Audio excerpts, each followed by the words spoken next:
नमस्कार दोस्तों, जय जोहार। मैं कौशल तिवारी और बिहनिया संध्या में आपका स्वागत है। द केरला स्टोरी है क्या? इस पर बवाल क्यों मचा हुआ है?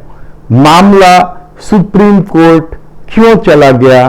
और सुप्रीम कोर्ट ने जिन दो राज्य सरकारों ने, पश्चिम बंगाल और तमिलनाडु के राज्य सरकारों ने बंदिश लगाई है, उससे सवाल जवाब क्यों किया है कि आप जब पूरे देश में यह फिल्म चल रही है तो इन दो राज्यों में इस पर प्रतिबंध क्यों लगाया गया है। इस पर आए, केरल स्टोरी क्या है और यह किस तरीके का फिल्मांकन है, इस पर हम चर्चा करें। उससे पहले बता दें कि यह एक राजनीतिक लोगों का एजेंडा के अलावा कुछ नहीं है। ये उन लोगों का एजेंडा है जो देश में ध्रुवीकरण के आश्रय चुनाव जीतने की कोशिश करते हैं। ये वे लोग हैं जो पिछले 98-99 साल से लगातार सत्ता में बैठने की कोशिश में नफरत के फसल तैयार करते हैं। और आप यकीन नहीं करेंगे कि इस देश में आरएसएस की सबसे ज्यादा शाखा केरला में ही है और उसके बाद भी वह सत्ता तक नहीं पहुंच पाई है। तब क्या केरला स्टोरी उसी एजेंडे का हिस्सा है? कहना बेहद ही मुश्किल है, क्योंकि जिस तरीके का गोदी मीडिया है उसी तरीके का अब गोदी सिनेमा के रूप में यह सब आ रहा है। यदि एक लाइन में इस फिल्म को आप समझने की कोशिश करें तो आप पाएंगे कि कश्मीर फाइल में जो कुछ कसर मुसलमानों के प्रति नफरत को लेकर बच गई थी, रह गई थी, उसे द केरला स्टोरी पूरा करने वाली है। या कश्मीर फाइल का यह बाप है कहा जाए, या ज्यादा खतरनाक जहर है।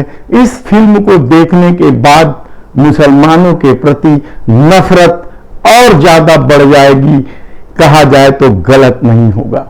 ये केरला स्टोरी का लब्बो-लुआब है। लेकिन जब राजनीतिक दलों का एजेंडा हो तो फिर कुछ भी कर पाना बेहद ही कठिन। हालांकि यह देश ना तो इस बात का इजाजत देता है और ना ही इस देश की तासीर है। यह गंगा जमुनी संस्कृति वाला देश है, लेकिन हाल के वर्षों में अपनी राजनीति साधने के लिए क्या कुछ नहीं किया गया, यह किसी से छिपा नहीं है।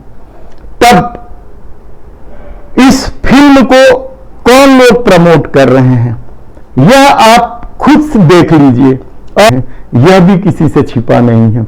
दरअसल द कश्मीर फाइल्स के आश्रय चुनावी जीत को लेकर जो रणनीति अख्तियार की गई थी, शायद उसमें कुछ कसर रह गई थी, इसलिए द केरला स्टोरी सामने लाया गया। लगातार पूरी तरीके से झूठ और अफवाह के आश्रय खड़ी यह फिल्म क्या कुछ करेगी, इसका असर क्या होगा, अभी से कहना बेहद मुश्किल है।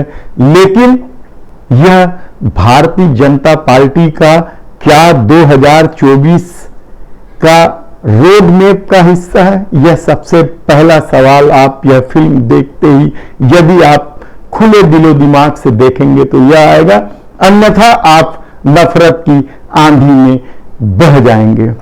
तब इस फिल्म की स्टोरी पर आते हैं कि कैसे इस फिल्म का फिल्मांकन किया गया है और किस तरीके से एजेंडे के तहत फिल्म बनाई गई है। और यही वजह है कि यह फिल्म गोदी सिनेमा कहलाने लगी है। शालिनी कृष्णन नाम की लड़की नर्सिंग की ट्रेनिंग के लिए जाती है। क्या वह निहायत बेवकूफ लड़की है? और ऐसे कई सवाल आप फिल्म यदि खुले दिमाग से देखेंगे तो आपको पूछना पड़ेगा इन सवालों का जवाब खुद से। शालिनी कृष्णन नर्सिंग की पढ़ाई करने जाती है। वहां उसकी मुलाकात एक मुस्लिम युवक जो MBBS डॉक्टर है उससे होती है और उन दोनों के बीच प्यार हो जाता है। षड्यंत्र के तहत लड़का उसे छोड़ देता है, वह प्रेग्नेंट हो जाती है, गर्भवती होती है और अपना दुखड़ा किसी को फिर भी नहीं कहती है। वह मौलवी के पास जाती है, तब तक वह मुस्लिम धर्म पर विश्वास करने लग गई थी। वह मौलवी के पास जाती है और मौलवी के सलाह पर एक युवक से शादी कर लेती है, वह भी मुस्लिम युवक से। आप सोचिए कि किस बेवकूफी के इंतहा तक यह फिल्म आई गई है कि एक मुस्लिम युवक जो डॉक्टर है उससे प्यार करने के बाद, धोखा खाने के बाद फिर वो मौलवी से सलाह लेने जाती है और एक मुस्लिम युवक जिसे वह न जानती है न ही यह सोच पाती है कि भला वह मुस्लिम युवक प्रेग्नेंट लड़की से शादी क्यों करने के लिए तैयार है, यह भी नहीं सोचती है और शादी कर लेती है। और इस पूरे घटनाक्रम में मौलवी यह भी कहता है कि यह गुनाह है और यह गुनाह आपका दूर होगा जब आप सीरिया जाएंगे। लड़की सीरिया जाने के लिए तैयार हो जाती है। इस बीच लड़की की मां मुस्लिम धर्म अपनाने की बात करते हुए कहती है कि बेटी दामाद को मैं रखने को तैयार हूं, लेकिन पहले ही यह डरा दिया गया था लड़की को कि तुम्हारी मां तुम्हारा अहित करेगी, इसलिए लड़की अपनी मां से क्रूरता के साथ नफरत करती है। क्या कोई बच्ची अपनी मां से इस तरह नफरत कर सकती है जो फिल्मों में दिखाया गया है? लेकिन फिल्म में दिखाया गया है कि वह अपनी मां से इतनी नफरत करती है कि उसकी मां जब तैयार हो जाती उन्हें रखने के लिए, तब भी वह सीरिया जाकर अपना गुनाह छुटाने की कोशिश करती है। शालिनी कृष्णन फातिमा भी बन जाती है। ये स्टोरी का अंग है और श्रीलंका के रास्ते शालिनी सीरिया जाने के लिए निकलती है और श्रीलंका में उसे पता चल जाता है। हैरान होंगे आप कि श्रीलंका में उस लड़की को पता चल जाता है कि उसके साथ धोखा किया जा रहा है। इसके बावजूद वह न तो पुलिस के पास जाती है न ही किसी के पास जाती है, सीरिया जाती है। इसे आप पागल प्रेम का इंतहा कह सकते हैं। कहते हैं प्रेम अंधा होता है और शायद लड़की भी इसी प्रेम में इस कदर अंधी हो चली थी कि उसे जब श्रीलंका में पता चलता है कि उसके साथ धोखा किया जा रहा है तब भी वह सीरिया जाती है। तब इसमें किस तरह का दोष किसे दें कहना बात तो यह है कि इस मामले का खुलासा तब होता है जब इसी तरह से प्रताड़ित एक क्रिश्चियन लड़की पुलिस के पास जाती है, तब इस मामले का खुलासा होता है। पहले कहा गया कि यह फिल्म 32,000 लौ जिहाद से पीड़ित लड़कियों की कहानी है, महिलाओं की कहानी है। बाद में इस आंकड़े को छुपा दिया गया और हटा दिया गया और कहा गया कि यह केवल 3 लड़कियों की कहानी है। हम आंकड़े पे नहीं जाते क्योंकि यदि एक के साथ भी यदि गलत हुआ है तो वह गलत होता है, लेकिन खुद फातिमा भी बनी। शालिनी कृष्णन कहती है कि ऐसी हजारों लड़कियां हैं। तब भारत सरकार के आंकड़े क्या कहते हैं यह भी कम चौंकाने वाला नहीं है। द हिंदू अखबार ने इस मामले में रिपोर्ट प्रकाशित की है कि केवल 66 लोग ही ISI के शिकार हुए हैं पूरे देश में, न कि सिर्फ केरल में। और इसमें सिर्फ लड़कियां नहीं हैं बल्कि लड़के भी हैं, बच्चे भी हैं, सभी तरह के लोग हैं। लेकिन वह लड़की शालिनी कृष्णन फिल्म में कहती है कि हजारों लड़कियों के साथ इस तरह का खेल खेला गया है, उन्हें धोखा दिया गया है।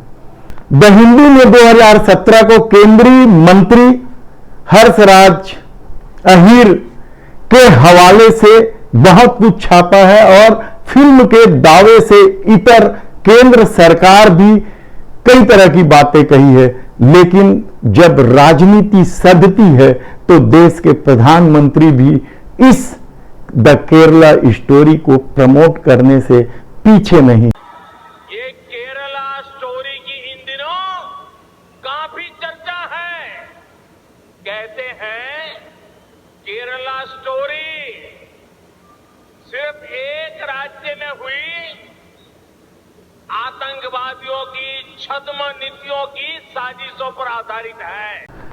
फिल्म में जिस वेबसाइट के हवाले से बताया गया कि 32,000 लड़कियां लव जिहाद का शिकार हुई हैं, वह वेबसाइट खुल ही नहीं रहा है। द हिंदू ने एक और रिपोर्ट प्रकाशित की है कि अफगानिस्तान के जेल में बंद 4 लड़कियों ने भारत सरकार से निवेदन किया था कि उन्हें वापस बुला ले। उनके पति इस तरह के काम में आतंकवादियों के साथ लिप्त रहे हैं और वे मारे जा चुके हैं। उन्होंने अफगानिस्तान सरकार के सामने समर्पण कर दिया था, तो जेल में है। जेल से उन्होंने निवेदन किया, आग्रह किया कि उन्हें वापस भारत बुला लिया जाए, लेकिन सरकार ने साफ मना कर दिया है ऐसी लड़कियों को। यानी एक तरफ इस द केरला स्टोरी को प्रमोट किया जा रहा है, दूसरी तरफ जो लड़कियां जेल में बंद हैं वे गुहार लगा रही हैं, उसे लाने से सरकार मना कर रही है। आप सोचिए इस राजनीतिक एजेंडा कहां कैसे फिट बैठ रहा है, कैसे इस देश में 2024 की तैयारी हो रही है। इस फिल्म को प्रमोट किस तरीके से किया जा रहा है, भाजपा शासित राज्यों के तमाम मुख्यमंत्री फिल्म देखने जा रहे हैं और अपनी तस्वीरें छपवा रहे हैं। इस फिल्म को प्रमोट करने में आरएसएस और उससे जुड़े लोग भी पीछे नहीं हैं, लेकिन सिंपैथी हासिल करना है, मुसलमानों के खिलाफ नफरत फैलाकर वोट हासिल करना है, इसलिए द केरला स्टोरी को प्रमोट किया जा रहा है, कहा जाए तो गलत नहीं होगा। आने वाले दिनों में हम बताएंगे कि सुप्रीम कोर्ट का निर्णय क्या होता है और केरला स्टोरी का असर क्या होने वाला है। यह फिल्म कश्मीर फाइल्स में रह गई कसर को पूरी करने के लिए या उस जहर को और फैलाने का ही काम करेगी, कहा जाए तो गलत नहीं होगा। धन्यवाद।